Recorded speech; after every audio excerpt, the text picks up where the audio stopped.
저한테는 남들에게 말하지 못할 비밀이 하나 있습니다. 바로 친정아버지에 대한 비밀이에요.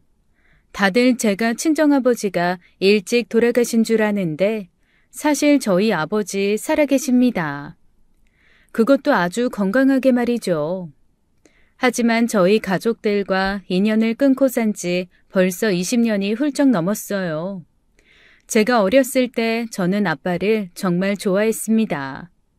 엄하게 이것도 안 된다, 저것도 안 된다, 공부해라, 이건 건강에 안 좋으니 먹지 마라 등등 하지 말라는 거 투성이었던 엄마와는 달리 아빠는 호기롭게 괜찮다 하고 하고 싶은 거 다 해라, 아빠가 원하는 건 다 하게 해줄게, 다 사줄게, 그렇게 말해주는 사람이었거든요. 덕분에 저는 동네에서 과자 선물 세트 같은 것도 명절 아닐 때 받는 유일한 아이였고, 유행하는 장난감이 있으면 그것도 동네에서 가장 먼저 갖는 아이 중에 하나였습니다. 그렇다고 저희 집이 엄청 잘 살거나 부자인 건 아니었어요. 오히려 못 사는 집에 속했죠. 그런데 저희 아버지의 씀씀이는 동네에서 제일 잘 사는 집보다도 훨씬 컸습니다. 그래서 저는 아빠가 외국에서 일하시는 분인 줄 알았어요. 왜냐면 다른 집 아빠들처럼 매일 출퇴근을 하는 게 아니라 한 번 나가면 며칠씩 안 들어오기도 하고 또 가끔씩은 오랫동안 안 보이다가 나타나기도 하고 그랬거든요. 그런데 어린 마음에도 하나 이상한 게 있기는 했습니다. 아빠가 그렇게 오랫동안 안 보이다가 나타나거나 며칠 만에 집에 들어오면 엄마가 아빠를 반겨야 하잖아요. 그런데 오히려 세모 눈을 뜨고 아빠랑 싸우는 일이 훨씬 더 잦았거든요. 그래도 뭐 그렇게 며칠에 한 번씩 들어오는 아빠가 저한테는 선물도 듬뿍 사다 주고 용돈도 많이 주니 어린 마음에 엄마가 원망스럽고 아빠가 안쓰러웠습니다. 그래서 아빠를 꼭 끌어안고 엄마 밉다고 저리 가라고 소리 지르고 그랬어요. 그때마다 엄마는 가슴을 탁탁 치며 내 마음을 대체 누가 아냐고 고개를 저으셨죠. 하지만 조금 머리가 크고 나서는 다른 집과 우리 집 아빠가 좀 다르다는 걸 확실하게 깨달았습니다. 네, 저희 아빠 좀도둑 사기꾼이었어요. 며칠씩 나갔다 들어오는 건 나름 아빠와 함께 팀을 이뤄서 좀도둑질을 했던 사람들이랑 도둑질을 했던 거고요. 한동안 집에 못 들어왔던 건 도둑질한 게 들키거나 뭔가 일이 틀어져서 어딘가에 숨어 있어야 하는 상황이 벌어졌었던 거죠. 그제야 왜 무섭게 생긴 낯선 사람들이 저희 집에 수시로 왔다 갔다 하며 아빠를 찾았는지 그때마다 엄마가 우린 아무것도 모른다며 눈물바람을 해대고 내가 그 인간이랑 갈라서야지 말아야지 하며 발버둥을 쳤던 것이 다 이해가 되었습니다. 제가 아빠의 정체를 정확하게 알게 된 건 중학교 3학년, 한창 사춘기에 들어섰을 때였어요. 하필 동네에 새로 이사 오신 분이 예전에 아빠를 체포한 적이 있었던 은퇴한 경찰이었던 거죠. 그분이 아빠를 보고 놀란 얼굴로 이제 맘 잡고 제대로 사는 거냐고 하시는 바람에 아빠가 어떤 사람인지 동네에 순식간에 소문이 퍼지고 말았습니다. 제가 더 어이없었던 건 그때 제가 아빠와 어디를 다녀오던 길이었는데 아빠가 그분을 보자마자 저를 두고 바로 주랭랑을 쳐서 며칠 집에 들어오지도 않았던 거예요. 집에 들어와서 엄마를 들들 볶자 엄마가 가슴을 탁탁 치며 평생을 숨겼는데 그 인간 결국 이 사달을 낸다며 제게 자초지종을 얘기해 주시더라고요. 세상에 제가 좀도둑 사기꾼의 딸이라니요. 도둑질로 가져온 것들을 친구들한테 자랑하며 뻐기고 살았던 지난 시간이 죽을 만큼 부끄럽고 화가 났습니다. 그렇게 아빠의 정체를 알게 되고 부들부들 떨며 아빠를 미워하고 원망하는 마음을 키우고 있는데 4달 만에 아빠가 집에 들어오시더라고요. 그런데 어김없이 손에는 저한테 줄 선물들이 꼬질꼬질한 봉투에 담겨 들려 있었고 안주머니에는 두둑한 용돈 봉투도 들어있었습니다. 아마 아빠는 제가 여느 때와 마찬가지로 잔뜩 애교를 부리며 보고 싶었다. 왜 이제 왔냐? 아빠가 최고다. 이런 얘기를 해주길 바랬었나 봐요. 하지만 이미 아빠의 정체를 알고 난 후 제 반응은 아빠가 바랬던 것과는 사뭇 달랐습니다. 있는 대로 아빠한테 물건을 집어던지고 소리를 지르면서 아빠 때문에 내 인생이 엉망이 됐다고, 아빠가 세상에서 제일 싫다고, 당장 내 눈앞에서 꺼져 다시는 나타나지 말라고 버럭버럭 소리를 질렀습니다. 똑같은 말을 엄마가 할 때는 꿈쩍도 하지 않던 아빠가 제가 그러니까 머뭇하면서 순간 몹시 당황하는 게 보이더라고요. 그런데 사춘기의 패기란 누군가의 당황스러움을 옳다구나 하고 받아들이게 되는 뻔뻔함이 더해지나 봅니다. 아빠가 당황하는 것처럼 보이자 저는 더욱 기세등등해서 더 심하게 아빠에게 못된 말을 하기 시작했어요. 그리고 전화기를 들어서 내가 당장 경찰에 신고해버릴 거라고 버럭버럭 소리를 지르며 정말로 경찰에 신고를 했습니다. 경찰이 집에 들이닥치는 것과 동시에 아빠는 딸의 신고로 신발도 제대로 챙겨 신지 못하고 주랭랑을 쳤고, 그게 제가 기억하는 아빠의 마지막 모습이에요. 이후로는 절대 집에 오지 않으셨어요. 저도 아빠가 어떻게 살고 있는지 엄마에게 묻지 않았죠.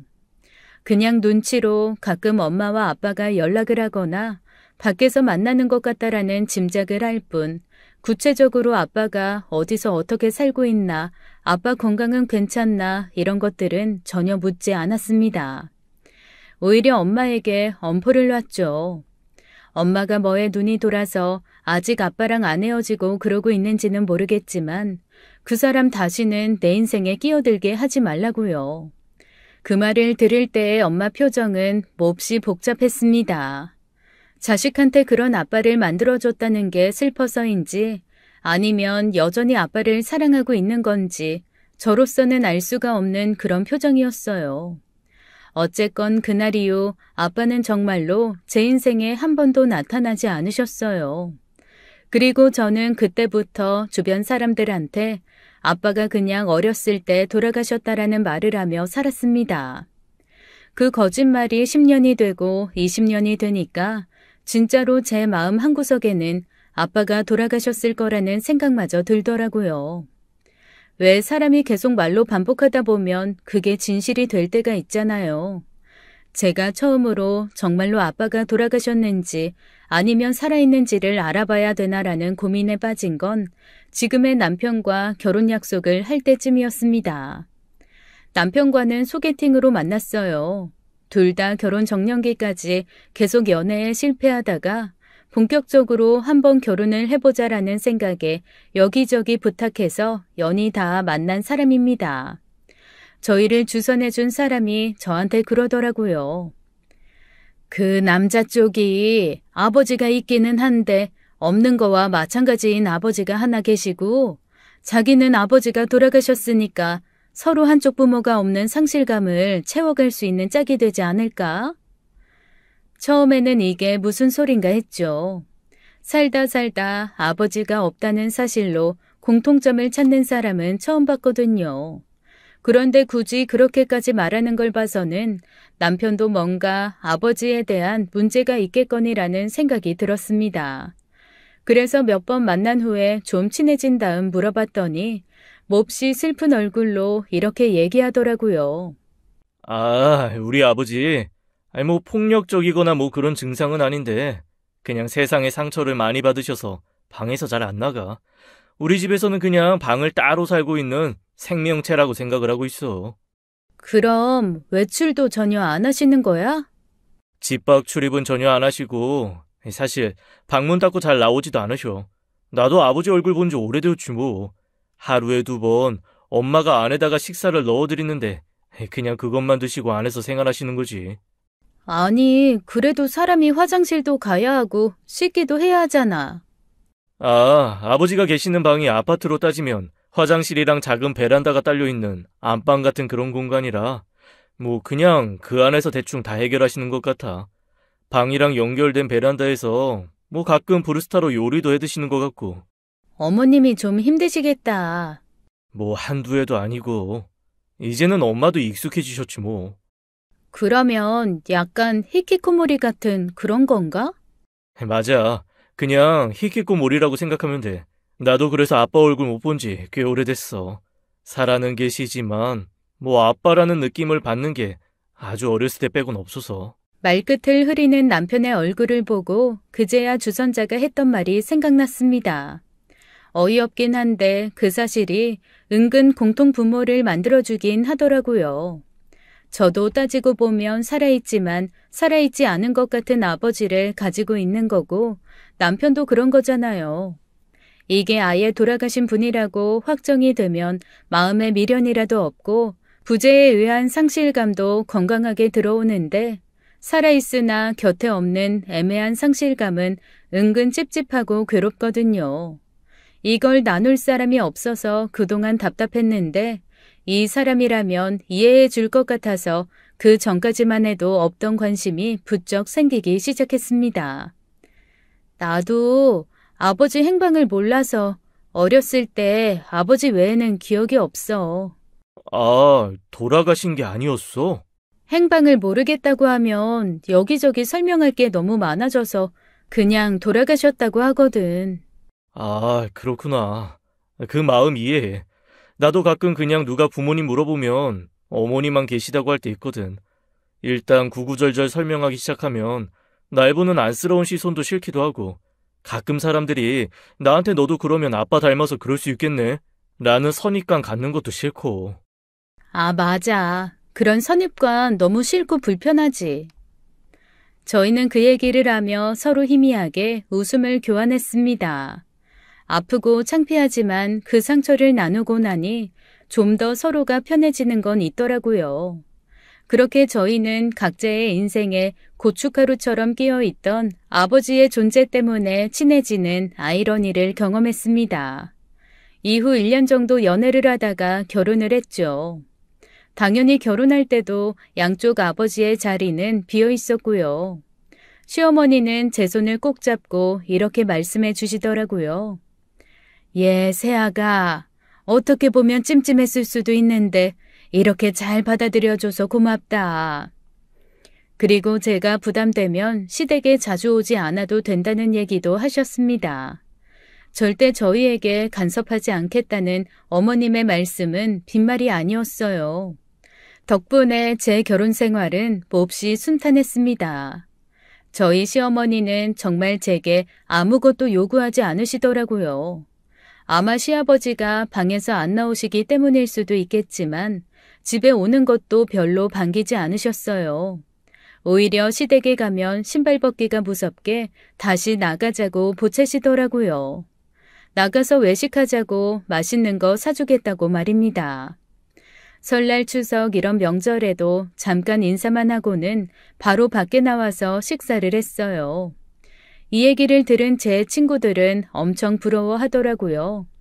명절 때 전을 안 부쳐도 되고 시끄럽게 식구들 떠드는 사이에서 피곤하지 않아도 되는 게 얼마나 큰 복인지 아냐며 저한테 너무 부럽다고 성화들이었습니다. 처음에는 편했죠. 결혼 후 시댁에 가서 가장 오래 머문 시간이 1시간 정도일까요? 그런데 이 편함이 계속되다 보니까 오히려 불편함이 되는 이상한 상황이 벌어지더라고요. 어머님이 정말 말씀대로 자식을 귀찮게 하는 것이 싫어서 그러신 건지 아니면 진짜 제가 시댁에 가는 게 너무너무 싫으신 건지 혹은 제가 시댁에 불편한 존재인 건 아닐까 이런 생각이 드는 겁니다. 그래서 한번 남편한테 그런 고민을 얘기한 적이 있었어요.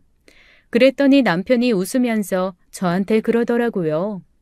다른 사람들은 어떡하든 시댁에 안 가려고 애쓰는데 당신은 그런 상황이 만들어져 있음에도 왜 그런 고민을 하냐고 말이죠. 사실 듣고 보면 맞는 말이거든요. 그래서 제가 그냥 좀 예민하게 구는 건가, 이게 행복한 건가 하고 말았습니다. 그렇게 또 몇 년 일상을 살았어요.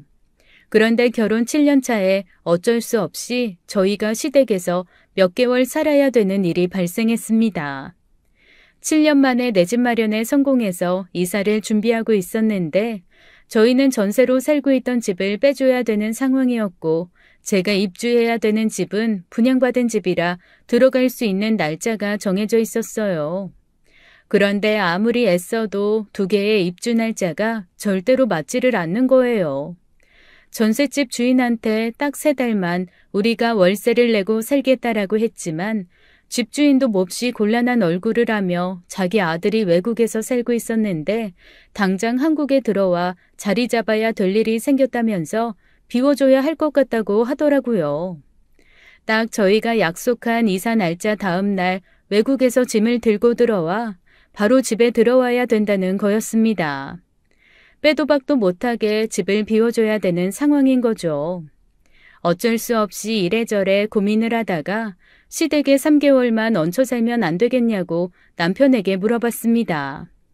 남편이 몹시 곤란한 얼굴을 하더라고요. 물론 시댁에 여유가 있는 방이 있기는 하지만 워낙 어머님과 아버님이 누구와 함께 사는 걸 싫어하시니 될까라는 얘기를 하길래 그때는 제가 많이 서운한 티를 냈습니다. 아니 다른 집 부모들은 자식 돈 아껴준다고 먼저 들어와서 살라고 한다는데 내가 3년을 산다고 하냐, 뭐 평생을 같이 있겠냐고 하냐, 딱 3개월이다. 그런데 그것도 허락을 안 해주신다는 게 말이 되냐고 따졌습니다. 이 정도 되면 나를 가족으로 생각 안 하시는 거 아니냐라고 말입니다. 그런데 남편이 생각해도 제 말이 맞거든요. 저한테 무슨 전염병이 있지 않는 한 굳이 이렇게까지 철벽을 세워서 저를 집에 들이지 않을 이유가 없잖아요. 결국 어머님과 논의를 해보겠다고 하고 며칠 뒤에 못 이기는 것처럼 저한테 얘기를 하더라고요. 어머님이 3개월 뿐이라면 들어와서 살라고 했다나요? 사실 이때도 좀 어이가 없었습니다. 3개월이라는 걸 너무 강조하셨거든요. 저희 시댁 구조를 좀 말씀드려야 될 것 같네요. 저희 시댁은 단층 주택인데 메인으로 쓰는 집을 짓고 나중에 한쪽에 조립식 하우스처럼 작은 공간을 하나 더 마련을 해서 붙인 2개 집이 이어진 것 같은 구조입니다. 원래 집에 있는 안방에서 아버님이 지내시고 어머님은 나중에 지은 조립식 주택 같은 데서 지내시더라고요. 그래서 처음에는 방 밖으로 잘 나오지도 않으신다는 아버님이 왜 저렇게 큰 공간을 차지하셨을까 의아했는데 어머님이 먼저 당신이 너무 더위를 타서 좀 시원한 공간으로 와서 생활한다고 말씀하시더라고요. 그런데 저희가 들어가게 되면서 어머님이 어쩔 수 없이 다시 본가 공간으로 들어가셔야 했던 거죠. 아무래도 저희가 본가 공간에 작은 방을 쓰는 건 무리가 있으니까요. 저도 그래서 혹시 시댁에서 좀 신세질 수 없겠냐고 했던 겁니다. 만약 시댁이 방도 없고 세대 분리가 불가능한 집이었다면 빚을 내서라도 호텔이나 단기 월세를 구했겠지만 충분히 세대 분리가 가능하고 어머님이 본가 공간을 잠시만 써주시면 되니까 생활비 3달 대드리고 잠시 머물 수 있지 않을까 생각한 거였어요. 저희 살림은 임대형 창고에 잠시 맡기기로 하고 가장 기본적인 것들만 가지고 들어가 시댁살이를 시작했습니다. 말이 시댁살이지 어머님도 거의 저희 쪽으로 오지 않으시고 저희가 어머님 쪽으로 가는 것도 반가워하지 않으셔서 정말로 그냥 분리된 남남인 공간에 사는 것 같은 그런 느낌이었습니다. 그럼에도 불구하고 붙어서 같이 살다 보니까 조금씩 이상한 게 제 눈에 보이더라고요. 먼저 방 밖으로 전혀 나오지 않는다는 아버님이 생각보다 집안을 많이 돌아다니시는 것 같았습니다.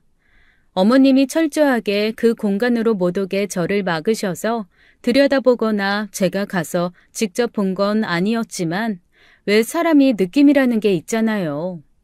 그래도 비슷한 공간에 있다 보면 밖에서 왔다 갔다 하는 발소리도 느껴지고 대화하는 톤도 들리고 하니까요.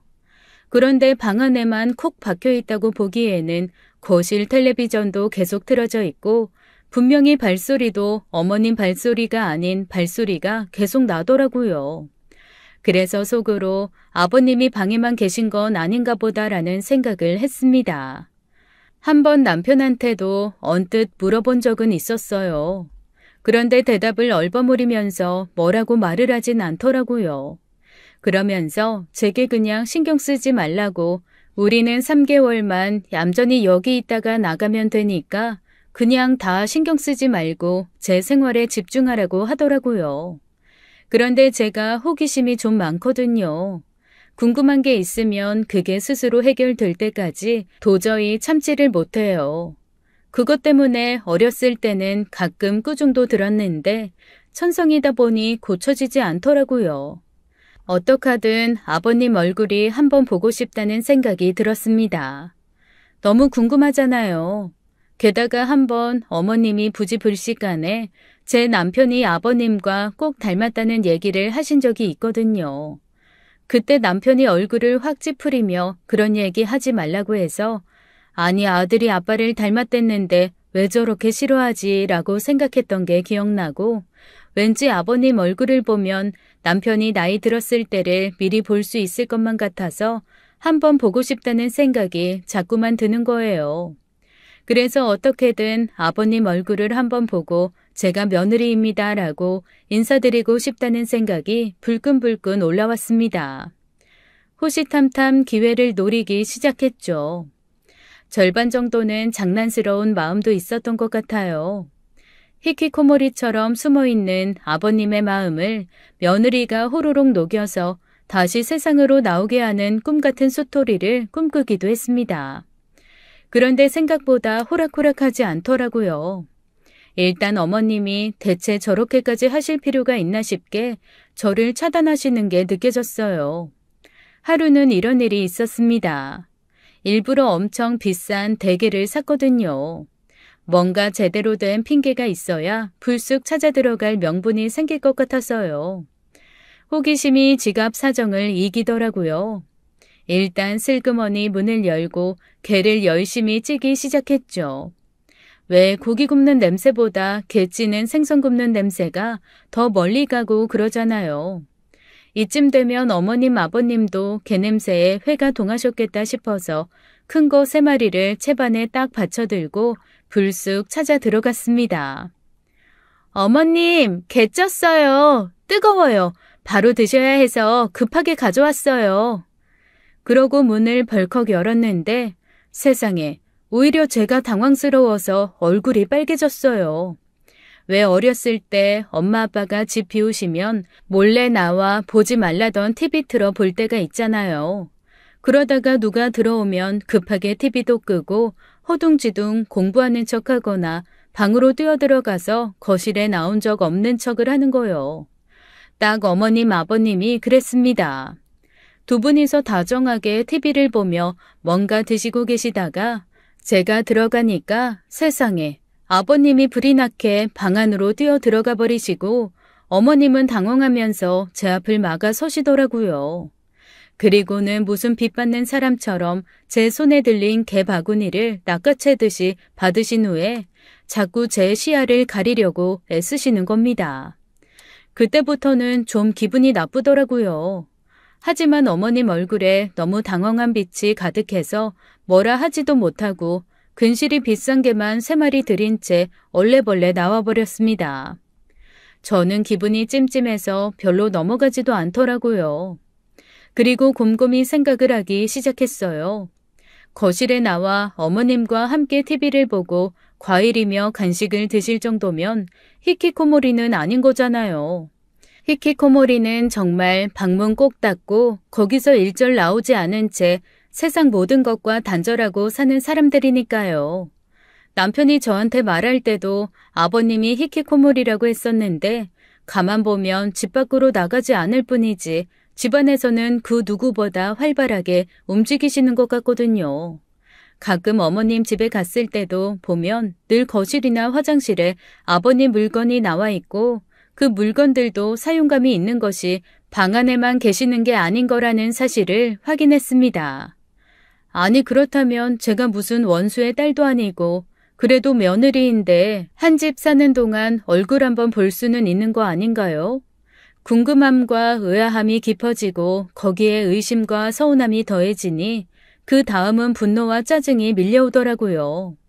그래서 개사건 이후 며칠 동안 혼자 끙끙 앓다가 정말로 고열에 몸살을 앓기 시작했습니다. 결혼하고 한 번도 아픈 적이 없는 제가 알아놓으니 남편이 걱정하며 낯선 환경에서 스트레스 받은 거냐, 힘든 일 있냐 물어보더라고요. 그래서 기회는 지금이다 싶어서 얼른 남편을 붙들고 펑펑 울면서 그랬습니다. 아니, 내가 무슨 전염병 환자도 아니고 대체 왜 아버님은 거실에서 놀고 떠들고 다 하는데 나만 안 만나주는 거냐. 나 당신도 몰래 집에 가서 아버님 만나고 오는 거 다 안다. 대체 나만 안 보는 이유가 뭐냐고 쏟아냈습니다. 남편이 몰래 가서 아버님을 만나는 거 안다는 건 그냥 넘겨짚은 말인데 어라, 남편 표정 보니 정말 그랬나 보더라고요. 어떻게 알았냐고 되묻는데 세상에 그렇게 얄미울 수가 없었습니다. 나는 이 집 가족 아니라고 이럴 바엔 그냥 이혼하자는 말까지 훅 질렀더니 그제야 이게 장난이 아니구나 싶었는지 얼굴이 하얗게 질리더라고요. 제가 아마 이혼 얘기까지 할 줄은 몰랐던 모양입니다. 저도 생각지도 않게 입에서 튀어나온 말이기는 했지만 이왕 이렇게 된 거 어쨌건 오늘은 끝까지 간다 하는 마음으로 획 돌아 누웠습니다. 한편으로는 마음이 두근두근 하더라고요. 설마 그럴 리는 없다고 생각은 했지만 혹시 남편이 한숨 푹 쉬면서 그래, 네 마음이 그렇다면 이혼하자 라고 하면 어떡하지라는 생각이 들었거든요. 그런데 다행히 남편은 그런 걸로 이혼을 말하는 게 어딨냐며 아버지가 진짜로 방에서도 나오지 않는 사람이었다고 하더라고요.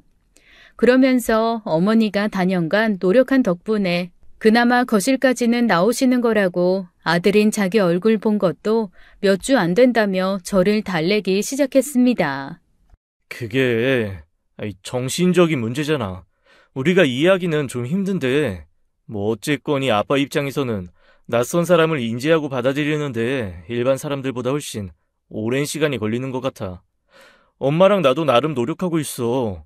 당신 사진이랑 우리 결혼식 사진 보여드리면서 어떻게든 당신 익숙하게 만들어드리려고 노력 중이니까 조금만 더 기다려줘. 남편의 말을 듣고 순간 마음이 흔들렸어요. 하지만 여기에서 알겠다고 수긍을 하면 그 조금만이 1년이 될지 10년이 될지 모른다는 생각이 훅 들더라고요. 그래서 이왕 강하게 나간 거 더 강하게 나가기로 했습니다. 어느 세월에? 아니, 상처가 났을 때 밴드만 죽어라 붙이면 뭐해? 공기도 통하고 물도 좀 닿고 그래야 초반에는 덧나나 어쩌나 힘들어도 약 바르고 닦지 않고 그래야 새슬 돋지. 언제까지 사진 보여주면서 달랠 건데. 그리고 우리 한 달 정도만 지나면 이사 가잖아. 지금 이렇게 조석으로 붙어 있을 때도 얼굴 한번 안 보면서 이사 가고 나면 퍽이나 보겠다. 남편 얼굴이 난감해지더라고요. 하지만 본인이 생각해도 제 말이 맞거든요.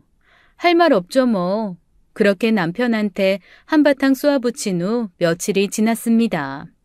그동안 남편이 제 기분을 풀어주려고 이래저래 말도 걸고 괜히 집안일도 안 하던 거 더 하는 척하고 그랬지만 저는 마음이 풀리지 않았어요.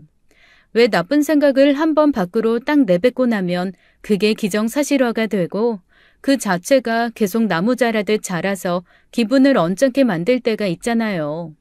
제가 그랬습니다. 사실 시아버지 봐도 그만이고 안 봐도 그만이죠. 그런데 제가 기분이 나빴던 건 뭔가 어머님과 남편이 거짓말을 하고 있다는 것 같은 느낌이었습니다. 마음이 편찮으신 분일 수도 있어요. 그걸 거짓말이라고 생각하진 않습니다. 자기 가족의 안 좋은 부분 혹은 아픈 부분이니 숨기고 싶을 수도 있죠. 저도 친정아버지 멀쩡히 살아계신데 돌아가셨다고 하는 것처럼요. 그런데 방에서 한 발자국도 안 나온다, 자기도 얼굴 본 지 오래됐다, 이런 거짓말을 하면서까지 시아버지를 안 보여줄 이유는 없는 거잖아요. 분명히 집안에서 왔다 갔다 하고 있는 거 제가 다 알고 있는데 말이죠. 만약에 저희 부부에게 이사라는 변수가 없어서 시댁에 깃들어 살지 않았으면 저는 평생 시아버지는 정말 방 밖으로 한 발자국도 나오지 않는 분이구나라는 생각을 하면서 마음 한켠으론 불쌍하게 생각했을 거 아니에요. 그런 점에서 저를 속였다는 것 자체가 저는 너무 기분이 나빴고 그 생각은 점점 제 안에서 커져만 갔습니다. 시간이 지나도 제가 마음이 풀리거나 돌아설 기미가 보이지 않자 남편이 아마 어머님과 진지하게 얘기를 한 모양이에요. 3, 4일쯤 지났을 때 저를 부르더라고요. 갑자기 어머님 집에 가서 저녁을 먹자는 겁니다. 처음에는 싫다고 했죠. 그랬더니 남편이 그러더라고요. 아버지가 며느리 얼굴 좀 보자고 하셔서 어머님이 데리고 오라고 했다고요. 아버님이? 결혼식 때도 못 가서 미안하다고 저녁 식사는 한번 같이 하고 싶다고 하셨대. 당신이 궁금해하는 거 어머님이 말씀하셨나 봐. 너무나 갑작스러웠지만 어쨌건 제가 원했던 바이기 때문에 좋아라 하는 마음 반, 궁금증과 겁이 섞인 마음 반, 그런 마음을 가지고 그날 저녁에 바로 시부모님이 계신 옆 공간으로 넘어갔습니다. 저는 처음에 아버님이 제 눈도 못 마주치고 어머님 뒤에 숨어서 불편하시거나 힘들어하시면 어떡하나라는 걱정을 했거든요. 아니면 제가 예상하지 못한 급작스런 공격성이 나타나는 것도 살짝 걱정했습니다. 그런데 웬걸 만난 아버님은 너무나 평범한 사람이었어요. 저랑 눈도 잘 마주치고 얘기도 잘 통하고 말이죠. 어떻게 보면 남편보다 더 수다스러우신 분이더라고요. 대체 이런 분이 어디가 사회생활을 못할 정도로 정신이 안 좋다는 걸까라는 의심이 들 정도였어요. 오히려 순간순간 뭐랄까 살짝 미스테리하다고나 할까요? 이상하다기보다는 의심스럽다 혹은 기묘하다라는 느낌이 더 강하게 느껴지는 분이었습니다. 집에 그렇게 오래 계신 것 치고는 너무나 밖의 세상 돌아가는 것도 잘 알고 계셨고요. 가만히 얘기하시는 걸 들어보니까 젊은 시절에는 안 가보신 데가 없고 안 해보신 게 없는 것 같았습니다.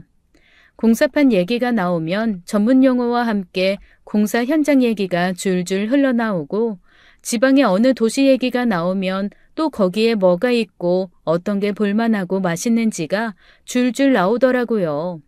집에 앉아서 텔레비전만 보고 거기서 정보를 얻은 사람이라고 하기에는 너무 생생하고 직접 겪은 것처럼 에피소드 하나하나가 선명해서 점점 더 남편과 시어머니가 시아버지에 대해 한 말이 사실이 아닐 수도 있다는 생각이 들었습니다. 게다가 평생 직업이 없었다고 했는데 얘기를 듣다 보니 엄청 많은 일을 하신 것 같더라고요. 그리고 술을 얼마나 좋아하시는지 술이 한두 잔 들어가시니까 과거 얘기가 줄줄 나오는데 무슨 모험가의 모험 얘기를 듣는 것만 같았습니다. 어디 공장에서 몰래 철근 가져다가 엿바꿔 먹은 얘기서부터 시작을 해서 너무너무 가난한데 잘 곳이 없어서 휴가 간 사람들 집만 찾아다니며 차마 집에는 못 들어가고 마당 한켠 개집에서 그 집 개랑 같이 비를 피했다는 그런 얘기들까지 레파토리도 다양했습니다. 약간 야인시대나 약간 6, 70년대 드라마에 나올 법한 얘기를 듣는 것만 같아 은근 시간 가는 줄도 모르겠더라고요. 근데 시아버지 얘기가 길어질수록 시어머니와 남편은 뭔가 안절부절 못하는 것 같았어요. 그래서 저는 속으로 처음 보는 며느리 앞에서 아버님이 뭔가 실수하실까봐 아니면 두 사람이 얘기했던 것처럼 정신적 문제가 있는 부분이 갑자기 튀어나올까봐 걱정이 되나 보다라고 생각을 했습니다. 그래서 나름 아버님을 배려한다는 생각에 아버님께 처음 만났을 때부터 너무 많은 걸 쏟아내시고 나면 이 다음에 하실 말씀이 없으실 수도 있으니까 오늘은 이쯤에서 마무리하자고 말했어요. 아버님, 정말 얘기가 다 어쩜 이렇게 재미있어요? 다행히 건강 찾으셔서 저도 만나주시고 정말 감사해요. 제가 앞으로는 자주자주 뵙고 싶어요. 그랬더니 아버님이 씩 웃으시면서 조만간 그렇게 될 수 있다라고 말씀을 하시더라고요. 그래서 이건 또 무슨 얘긴가 했죠. 순간 어머님이 옆에서 갑자기 엄청 당황하신 얼굴로 아버님이 치료를 열심히 받고 있어서 조만간 아주 평범한 생활을 할 수 있을 거라는 말이라면서 순식간에 얼버무려 주시더라고요. 또 별 의심 없이 그런가 보다 하고 말았죠. 그리곤 아버님께 조금 더 친근하게 굴고 싶은 마음에 쓱 다가가 셀카를 시도했습니다. 아버님, 그래도 오늘 기념인데 며느리랑 같이 사진 한 장 찍으셔야죠. 웃으세요. 김치. 그랬더니 아버님이 순간 얼굴이 굳으시더라고요. 하지만 이미 제 손은 셔터를 누른 상태였죠. 어머님이 안절부절 못하면서 아버님이 사진 찍는 거 제일 싫어하시는데 그 사진 지워라, 지워라 하시는 거예요. 그리고 아버님도 사진을 지워달라고 하시더라고요. 너무 이상했습니다. 아니, 며느리가 사진 한 장 같이 찍었는데 아무리 못생기게 나왔거나 이상하게 나왔어도 사진 지워달라는 얘기는 잘 안 하잖아요. 그런데 두 분이서 너무 집요하게 지워달라고 하고 남편도 저한테 핸드폰 달라고 하는 거예요. 자기가 사진을 지우겠다고요. 아니, 사진 한 장 찍은 게 이렇게 온 식구가 달려들 일인가 싶었습니다. 좀 기분이 좋지 않아서 저도 모르게 퉁명스러운 대답이 나가더라고요. 지우겠다고 그 앞에서 바로 사진을 지워버렸어요. 처음에는 기분 좋게 밥도 먹고 이런저런 수다도 떨면서 이 정도면 서로 만날만 하겠다, 괜찮네 라는 생각을 했다가 집으로 건너오는 길 다시 기분이 조금 나빠지기 시작했죠. 제 기분을 눈치챘는지 남편이 그러더라고요. 거봐. 내가 아버지 아직 완전히 사회화가 되신 거 아니라고 했잖아. 조금 그런 거 예민하실 수도 있는데 그냥 편찮으신 분이다 라고 생각하고 자기가 이해해줘. 여전히 기분은 좋지 않았지만 그래도 남편이 그렇게까지 얘기하니 더 이상 찌푸리고 있을 수는 없었습니다. 사실 아버님 만나기 전에 저도 나름 이것저것 알아봤었거든요. 조금 마음이 아프신 분들은 일반인들이 아무렇지 않게 생각하는 부분도 혼자 자극을 받고 그 자극 때문에 갑자기 기분이 변하기 때문에 우리에게는 일상인 일들도 조심해야 한다는 거였습니다. 아버님한테는 그 자극이라는 것이 사진이었나 보다라고 이해하기로 했어요. 그렇게 그날은 또 넘어갔습니다. 그리고 며칠 뒤에 저희 엄마를 만날 일이 있었어요. 저희 엄마는 저한테 듣고 저희 시댁 얘기 얼추 알고 계시거든요. 그런데도 사진 얘기는 듣고 그러시더라고요. 보통 그렇게 사진이 자극 요소가 되면 이성적으로 지워달라고 하는 게 아니라 소리를 지르거나 막 화를 내면서 발작을 해야 하는 거 아니냐고 말이죠. 듣고 보니 또 그랬지만 이미 지난 일 제가 어떻게 할 수 없었습니다. 너한테 얘기 듣고 네 시아버지 어떻게 생겼나 한번 보고 싶단 생각했었는데 사진도 못 찍게 하니 얼굴을 못 보겠네. 그때 문득 떠오른 게 하나 있었어요. 아, 엄마, 사진을 지우긴 했는데 그거 클라우드에 올라가 있을 수도 있어. 클라우드가 뭐야? 요즘엔 사진을 찍거나 핸드폰에 저장하면 인터넷 안에 있는 가상 공간에 그게 자동으로 저장되거든. 핸드폰 같은 거 잊어버렸을 때 거기에 있는 걸로 찾고 이럴 수가 있단 말이야. 내가 그거 해놓은 것 같아. 잠깐만. 저는 제 사진첩과 연결된 클라우드를 뒤지기 시작했어요. 제 예상대로 사진이 남아있더라고요. 엄마, 이 사람이 우리 시아버지야. 그렇게 엄마에게 시아버지 사진을 보여드렸습니다. 그런데 한참 시아버지 얼굴을 들여다보던 엄마가 아주 심각한 얼굴로 얼굴을 확대하면서까지 천천히 살펴보는 거예요. 그리고는 저한테 그러더라고요. 이 오른쪽 눈썹 끝에 이거 까만 거 혹시 사마귀니? 엄마, 어떻게 알았어? 사진에서는 거의 점처럼 보이는데 되게 불룩 튀어나온 사마귀야. 근데 신기하네. 어떻게 딱 보고 사마귀인 걸 알지? 제가 신기해서 엄마에게 다시 물어봤는데 엄마는 제 말에 대답도 하지 않고 미간까지 찌푸려가면서 아주 자세하게 시아버지를 살펴봤습니다. 엄마, 왜 그래? 좀 이상해. 관상 보는 것도 아니고. 아니야, 그냥 자세하게 한번 봤어. 그러면서 엄마가 슬그머니 저한테 핸드폰을 다시 주고 뭔가 생각에 잠기는 듯 했습니다. 제가 무슨 일이냐, 혹시 아는 사람이냐, 갑자기 얼굴 표정이 왜 그러냐 막 캐물었지만 엄마는 아무것도 아니라는 말만 하더니 그날 저랑 같이 점심 먹기로 해놓고 갑자기 급한 일이 있는 걸 잊어버렸다며 불이 나게 일어나서 가버리셨어요. 속으로 생각했죠. 아니, 왜 시아버지만 끼면 다들 이상해져? 시아버지가 뭔가 안 좋은 기운이 있나? 좀 어이없긴 하지만 오죽하면 제가 그런 생각을 했겠어요. 뭔가 엄마의 태도가 찜찜해서 계속 전화를 해봤지만 전화를 안 받으시더라고요. 하지만 남편한테 말을 할 수는 없었습니다. 그렇게 사진을 지우라고 퇴근을 했는데 클라우드에 사진을 남겨뒀었고 그걸 엄마한테 보여준 걸 알면 펄펄 뛸 게 뻔하니까요. 그냥 엄마의 반응이 걱정돼서 계속 마음 한구석이 찜찜했는데 다음 날 아침 엄마한테 전화가 왔습니다. 그리고 저한테 몹시 조심스러운 목소리로 혹시 오늘 점심시간 되냐고 물어보시더라고요. 저는 당연히 된다고 했죠. 그러면서 제가 엄마한테 어제는 대체 무슨 일이었냐? 혹시 어제 우리 시아버지 사진 본 것 때문에 뭔가 마음이 복잡한 일이 있냐? 나 엄마가 그렇게 간 다음부터 마음이 너무 이상했다라고 했습니다. 그러자 엄마가 일단 만나서 얘기하자고 하더라고요. 늘 숨기는 거 없이 시원시원한 엄마가 알 수 없게 행동을 하시니 이거 분명 뭔가 있는데 라는 생각이 들면서 마음 한켠에 불안감이 피어오르기 시작했어요. 그리고 엄마를 만나러 나간 그 자리에서 저는 너무나 깜짝 놀라고 말았습니다.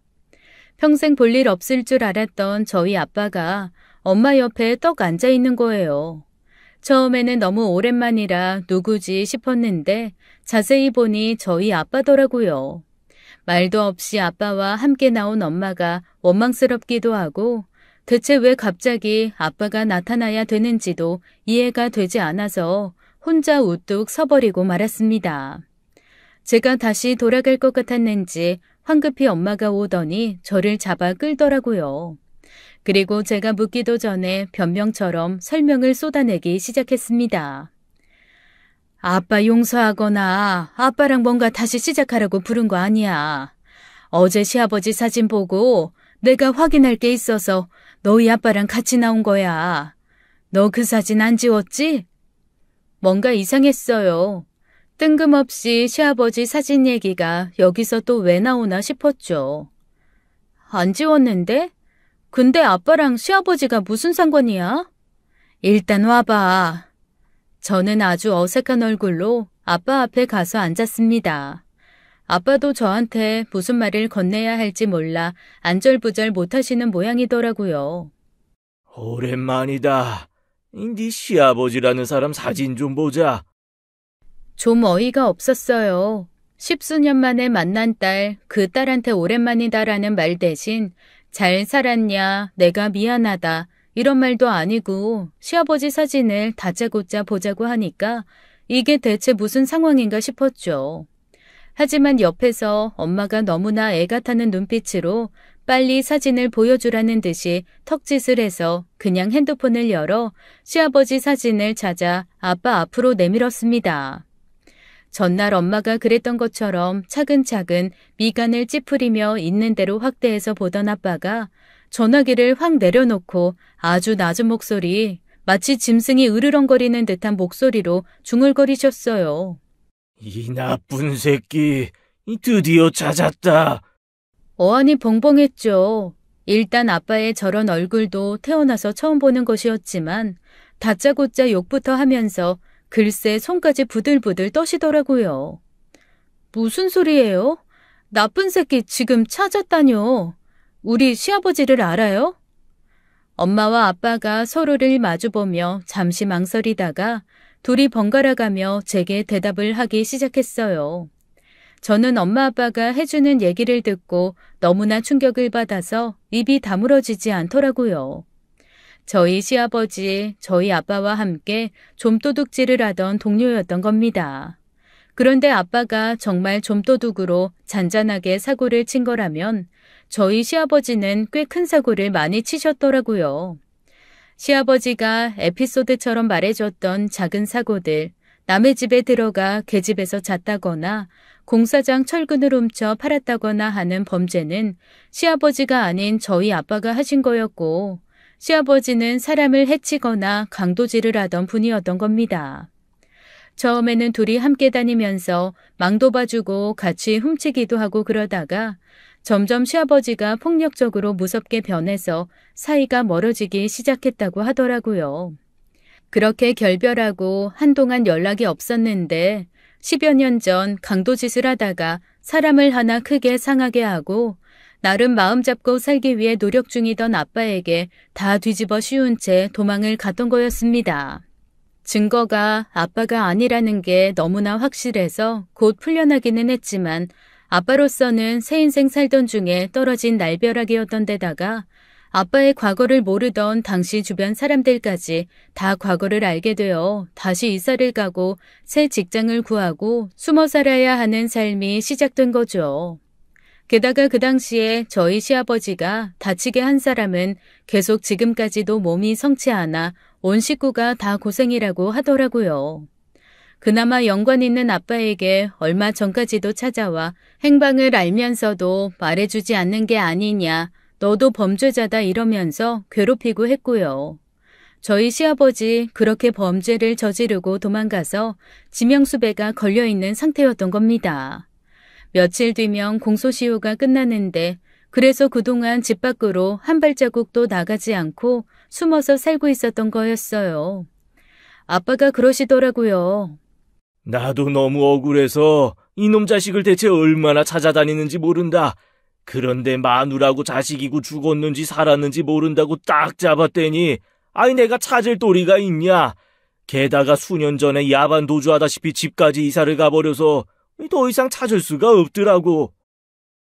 그제야 저랑 결혼하기 전에 남편이 엄마 아빠가 새로 집을 지어서 이사를 할 거라는 얘기를 하고 이틀 정도 집 이사 때문에 연락이 늦거나 못할 수도 있다는 얘기를 했던 게 기억이 나더라고요. 그 기억과 함께 그동안 제가 의문을 가졌던 거의 모든 것의 퍼즐이 하나하나 맞춰졌습니다. 왜 시어머니가 그렇게까지 격하게 저를 집에 오는 걸 막았는지, 그리고 시아버지는 그렇게 평범해 보이면서 굳이 사진 찍는 것에 대해 예민하게 굴었는지 다 그제야 납득이 되었어요. 그리고 저를 분노하게 한 건 시어머니까지는 그렇다 쳐도 남편까지 시아버지가 범죄자라는 사실을 제게 숨겼다는 겁니다. 아빠 말을 들어보면 그 집 아들이 아주 시침 뚝대면서 자기 아빠 행방 모른다. 그리고 그 강도질 조만간 공소시효도 끝날 텐데 지금 와서 굳이 찾아 뭐 하겠냐 이런 소리까지 했다는 걸 보면 남편도 시아버지가 범죄자라는 걸 알고 있는 게 확실했어요. 정말 너무 분했습니다. 어떡하든 제가 속아온 세월을 갚아주고 싶다는 생각뿐이었죠. 그렇게 엄마 아빠에게 모든 사실을 전해 듣고 집으로 돌아와 저는 남편이 퇴근하기 전에 침대로 들어가 누워버렸습니다. 머릿속이 너무 복잡해서 아무 생각이 나지 않더라고요. 시아버지의 공소시효는 불과 3일이 남은 상태였고 저는 어떡하든 죗값을 물고 싶다는 생각밖에 없었습니다. 그리고 남편도 용서할 수가 없었어요. 일단 그렇게 천연덕스럽게 거짓말을 하는 사람과 저는 더 이상 살고 싶지 않더라고요.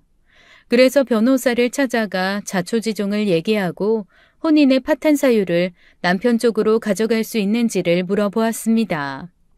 가족 중에 범죄자가 있다는 사실을 의도적으로 숨긴 것이고 남편이랑 시어머니도 범죄 사실을 안 채로 은닉한 것이기 때문에 충분히 혼인 파탄의 사유를 물을 수 있다라는 대답을 들었어요.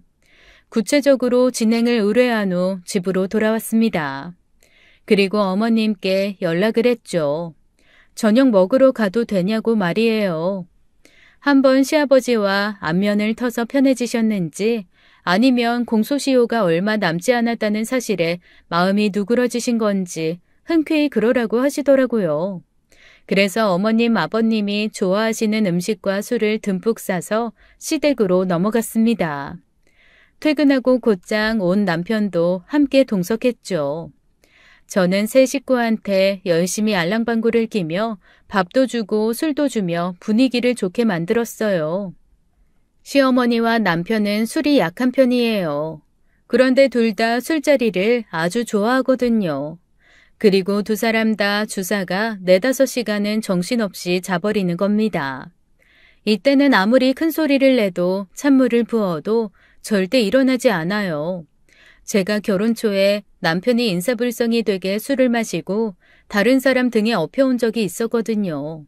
그때 너무 미워서 찬물 한 바가지를 부었는데도 모르고 자더라고요. 나중에야 그 주사가 시어머니를 꼭 닮았다는 걸 알게 되었고요. 시아버지는 한 번도 제가 술을 같이 먹어본 적이 없어서 술버릇이 어떤지를 몰랐는데 그날 마시면서 보니까 엄청 빨리 많이 마시고 바로 취하시는 스타일이시더라고요. 잘 되었다 싶었습니다. 시아버지는 신나게 술을 드시고 완전 거나하게 취한 후에 과거 얘기를 마구마구하며 무용담을 늘어놓다가 갑자기 픽 쓰러져 잠이 들어버리셨어요. 그렇게 제가 준비한 술과 음식을 듬뿍 먹고 세 식구가 모두 인사불성이 됐을 때 저는 조용히 시아버지에게 속삭였습니다. 아버님, 법이 바뀌어서 아버님 어제부터 자유해요. 저 그이한테 다 들었어요. 그랬더니 술에 잔뜩 취한 상태에서 잠든 줄 알았던 시아버님이 갑자기 눈을 번쩍 뜨고 저를 바라보면서 그러시더라고요. 아이, 제가 다 얘기했어. 나 자유야. 아, 왜? 올해부터 나이도 만 나이로 없앴잖아요. 자기 나이보다 2살 어려졌잖아요. 공소시효도 똑같대요. 네, 그렇게 저는 거짓말을 했습니다. 그런데 저희 시아버지는 그 얘기를 진짜 믿으시더라고요. 갑자기 벌떡 일어나더니 10수년 만에 바깥 공기를 좀 마셔야겠다는 겁니다. 술김에 하신 말씀이겠죠. 그래서 제가 얼른 그랬어요. 제가 모실게요 라고 말이죠. 남편과 어머니는 각각 식탁과 소파에서 널브러진 채 코를 드르렁드르렁 골고 있었고 술에는 취했지만 자기 공소시효가 끝났다는 걸 굳게 믿은 채 벌떡 일어난 아버님을 집 밖으로 모셨어요. 그리고 제 차에 아버님을 태웠죠. 아버님, 안전벨트 하세요. 제가 좋은 곳으로 모실게요. 아버님은 술에 얼큰하게 취하신 채로 이게 몇 년 만에 타보는 자동차냐며 드디어 나는 자유를 얻었다며 그렇게 좋아하시더라고요. 저는 바로 엑셀을 밟아 달리기 시작했습니다. 그리고 술이 얼큰하게 취해 안전벨트와 무라 일체가 된 것만 같은 아버님을 조용히 어느 한 곳으로 모셔다 드렸어요. 경찰서였죠. 차 안에서 깊이 잠든 아버님을 두고 경찰서로 들어가 자초지종을 설명했습니다. 경찰에서는 깜짝 놀라며 지명수배범 얼굴이 담긴 파일을 제 앞에 펼쳐놓더라고요. 차근차근 강도상의 쪽을 살펴보다 보니 거기에 정말로 저희 아버님이 떡하니 있는 게 아니겠어요? 그래서 제가 아버님 사진을 가리키며 이 사람 지금 제 차에 자고 있다고 얘기했죠. 그렇게 아버님은 공소시효가 채 이틀도 남지 않은 때에 며느리인 저의 신고로 전격 체포가 되었습니다. 나중에 뒤늦게 모든 걸 알고 경찰서로 뛰어온 어머님과 남편이 거품을 물고 쓰러졌지만 그 두 사람도 공범으로 제가 같이 신고해버렸어요. 남편은 어떻게 네가 이럴 수 있냐며 펄펄 뛰었고 저는 사기쳐서 결혼한 네가 문제지 범죄자를 신고한 내가 문제냐며 바락바락 대들었습니다. 그렇게 남편과 어머님도 범죄에 가담한 사람이 된 채 유치장에 구금되고 저는 본격적으로 이혼 준비를 시작했어요. 이혼 준비를 하면서 보니까 제가 지난 세월 정말 확실하게 속고 산 게 드러나더라고요. 중간중간 남편이 출장을 간다고 했던 것은 공소시효 때문에 숨어있던 아버님이 그걸 못 참고 한 번씩 뛰쳐나가 자잘하게 사고치던 걸 수습하러 갔던 거였어요. 시부모님이 살던 집도 정신지체 부부를 속여 그 사람들한테 남아있던 유일한 재산을 갈취한 것인 게 드러났습니다. 결국 진실된 게 하나도 없던 사람들이었죠. 시아버지는 물론 시어머니와 남편 모두 구속이 되었고 저는 남편의 바람에도 불구하고 무사히 이혼을 마무리했어요. 그렇게 순식간에 제게 붙어있던 범죄자들을 떼어내고 나니 지난 몇 년이 꿈 같기도 하고 어이없기도 하고 한편으로는 더 크게 발전하기 전에 끝나서 다행이라는 생각도 들었습니다. 그리고 그 생각 끝에 아빠가 자꾸 떠오르더라고요. 비록 아빠도 바른 삶을 살아오신 건 아니었지만 그래도 가족에게 인정받고 가족의 품으로 돌아오기 위해 노력을 하셨던 건데 저희 시아버지 같은 사람을 겪고 나니 오히려 저희 아빠는 좋은 사람일 수도 있겠다는 생각이 드는 겁니다. 다 상대적인 것이겠지만요. 그래서 엄마를 통해 아빠에게 다시 연락을 했습니다. 긴장한 얼굴로 절 만나러 온 아빠에게 그랬죠. 아빠가 저를 사랑하지 않았다고는 생각하지 않는다. 하지만 아빠가 살아온 삶이 내게 상처인 것은 맞다고 말입니다. 그랬더니 아빠가 제 앞에서 글쎄 무릎을 꿇으시는 거예요. 그리고는 이렇게 말씀하시더라고요. 나는 말이야, 이 세상 살면서 무서울 게 없었다. 갖고 싶으면 훔치고 싫으면 안 하고 하고 싶은 것만 하면서 살았으니까.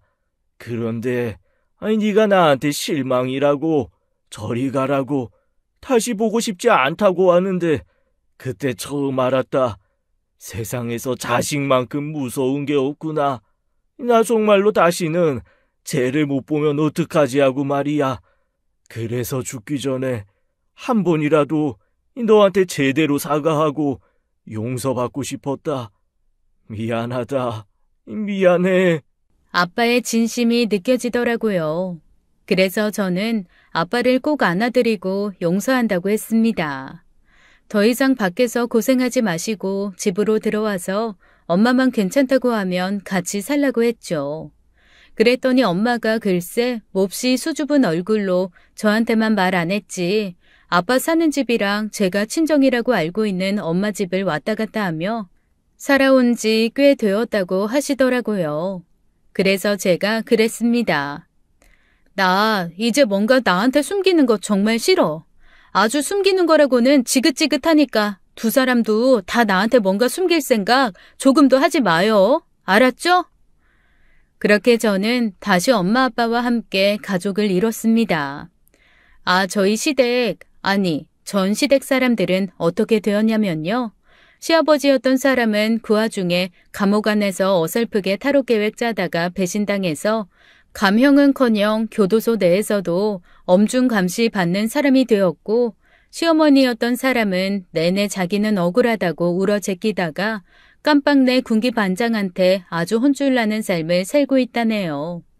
그리고 가장 충격적인 건 남편이었던 사람의 소식이었습니다. 알고 보니 그냥 시아버지만 숨겨주고 도와준 게 아니라 본인도 사기죄로 몇 건 고소가 들어온 상태였다네요. 세상에, 제가 진짜 사기꾼이랑 살고 있었던 거죠. 구속 중에 추가로 발견된 여죄 때문에 또다시 재판을 해야 할 수도 있는 상황이라고 하더라고요. 아주 끼리끼리 잘 만난 가족이라면 가족이겠어요. 여튼 저는 그 셋을 떨어내고 제 진짜 가족을 얻었습니다. 그걸로 된 거죠 뭐. 앞으로는 그냥 저랑 엄마 아빠만 보면서 살려고요. 그동안 아빠를 미워하며 보낸 세월을 보상하려면 두 분을 더 열심히 사랑하고 함께하는 시간을 가져야 할 것 같습니다.